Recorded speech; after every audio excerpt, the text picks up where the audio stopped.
crochet friends, welcome back to Crazy Cool Crochet. If this is your first time visiting, well, thank you for stopping by. I'm Sylvia. This is Crazy Cool Crochet, and today I'm bringing you an honest to goodness crochet tip of the day. I know the last couple days have been mostly rants, but let's put that behind us.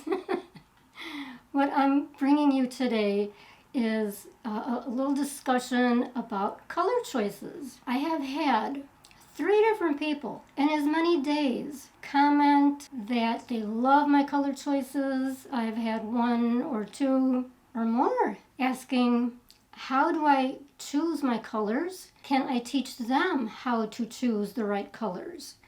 And at the time I thought, wow, thank you, but color is so subjective that it's hard to, tell somebody, okay, these are the right colors, those are the wrong colors. There's no such thing. Can't do that. However, there definitely are ways to pick colors that look better than others especially when used together. So using, solid colors separately. So this color, for example, it's kind of a shocking pink, and I used this for my high-low cape. I'm going to try to leave, graphics as I go along of these projects. And for certain, I will also leave links in the white space below the video. So you've got to open that up manually so you can go in there and find the links to the projects. For example, the solid colors. Typically, I prefer for myself jewel tone colors. With my darker skin and hair, I just plain will look better in jewel tone colors. Every now and again, I'll throw in a project, if it's a wearable, with a color that doesn't suit me at all, but I know that other people like that color. For example, the crochet chunky cardigan I did a couple weeks ago, I would never wear that color. I'll let you in on a little secret. When I got married a gazillion years ago, and I've been divorced even longer than a gazillion years ago, but when I got married, I refused to wear a white dress because I hate white on myself. I've always known white is not for me. It does not look good on me. It's just, so even when I got married, I would not wear white. My mom was not very happy about that at all.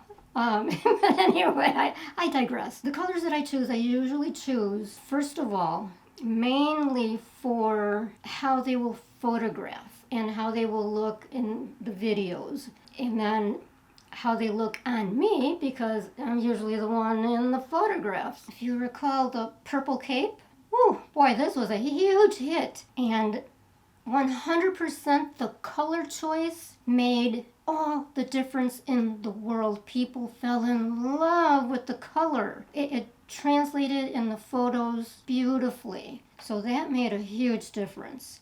But when I chose the color, I thought, oh, I don't know how this is going to go over. People are really particular about bright colors, but I was thinking about photos, so I went with it, and it was a huge hit. So that was a good choice. Now, when it comes to home decor, that's a whole different story. So let me go backwards in time. So my love of color started back when I was all of 5 years old. And I kid you not, this is pretty much my first memory, and it involved Crayola crayons. Starting at the age of 5, I was obsessed with Crayola crayons, and they had to be Crayola. Any other brand, even as a kid, if I saw generic crayons, it did nothing for me. It just was not the same at all.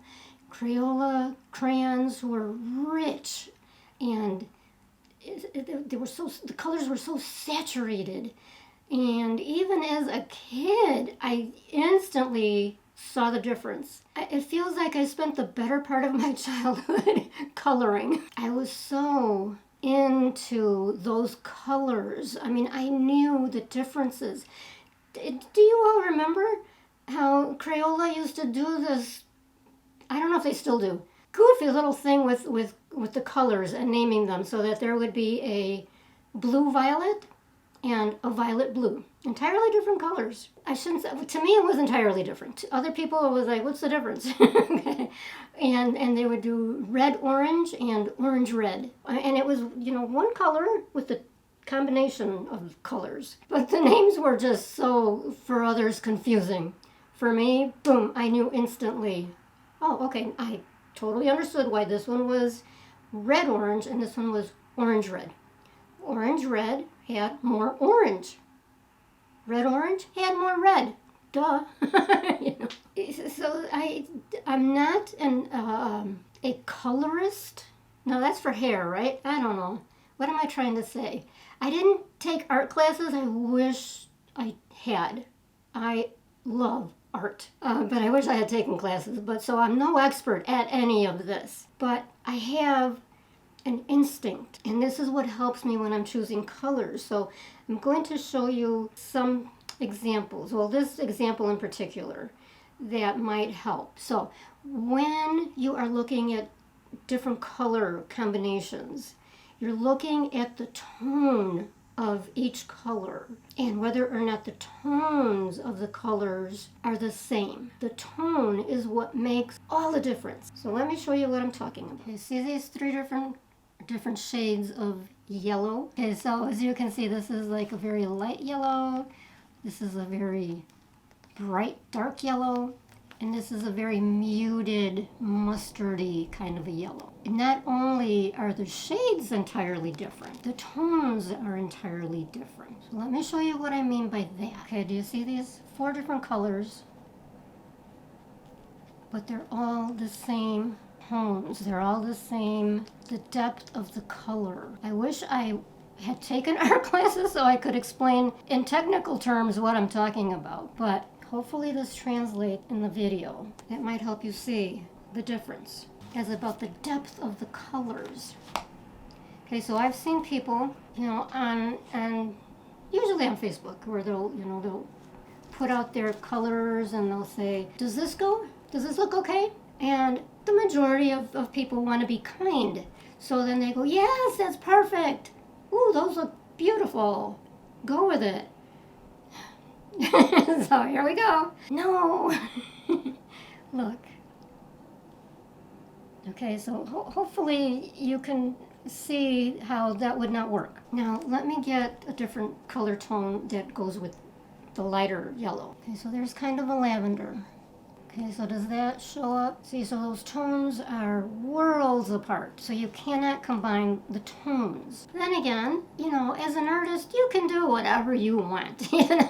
If you like it, go with it. I'm just explaining how I make my choices and why my projects turn out the way they do. Okay, so back to color choices. Now, when it comes to home decor, that's a totally different ballgame. Okay, so I'm going to show you several of my pillow covers. Now, these colors, I actually saw this on a TV show, the color combination. And at the time I was like, okay, that works. Yeah, that works. Okay, I got it. So here's a variation on that idea. This was all me. Okay, so if you can see the gold and the maroon and the dark gray, so those are the tones I'm talking about. There are times when you want to go subtle. Okay, so I did that with this. I call this my farmhouse pillow, I believe. So these colors, so you can see the 2 different colors. Obviously one is patterned and one is solid. But there you go with the tones. It's the same exact tone. I used to be obsessed with fashion. I let that go a long time ago, obviously. But I, who used to do some crazy combinations of patterns, plaids, flowers, polka dots, stripes, all in one outfit, but all the same tonal colors. Okay, so one outfit in particular, I wore the blouse, sweater, scarf What else was I putting on? All different patterns. But the colors, the main colors were green, red, and white. And no, it was not Christmas time. But the tones were all the same. And so it worked. And people used to come up to me and go, okay, why does that look so good when it shouldn't? Okay, so I think I gave you an idea of how I make my color choices. So it all comes down again. Boy, how many times have I said tone? I think I'm going to take a count and put it up here. It had to be at least 50 times. But that's the secret. If there's a secret sauce to picking color, that's it. I hope some of this is helpful. I know I kind of went off on a tangent, as I always do. I do go for the trend. Most of the time, I'm looking for something timeless, a timeless color, because that will usually resonate with more people, which is the point with my designs. You know, I want more people's eyes on them, and I want more people going, ooh, I want to make that. I want to buy that pattern. Speaking of which, okay, so I'm leaving all my patterns, or, you know, the ones that I showed you today, in the links, like I said. I think all are available over on Etsy. So the links to my Etsy shop are going to be below.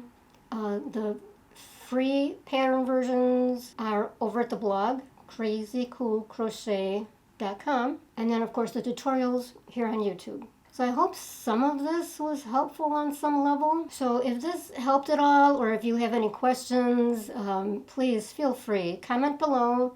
Your comments mean so much to me. Let me know if you have a suggestion for a topic for discussion, and you know, I'll try to incorporate that. Thank you so much for those of you who suggested this one. And that's it for today. We'll see you on the next one.